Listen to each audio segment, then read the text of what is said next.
Hi guys, welcome to the channel. In today's video, I'm going to show you how you can download and install RStudio. So first step, you simply need to search for RStudio. Open RStudio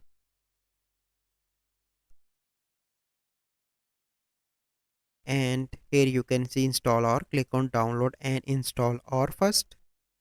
And from here you need to select your operating system. So I am on Windows, so I'm going to select Windows. And if you are downloading for the first time, click on base.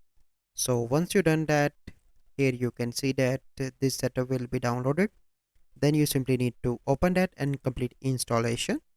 Once you're done, you simply need to come back and you need to install RStudio. Click here and download the setup. Once you download the setup, here you simply need to open that and complete the installation process.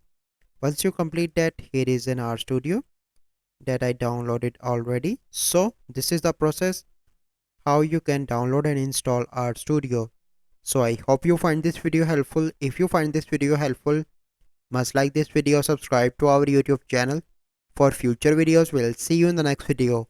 Thank you. Have a good day.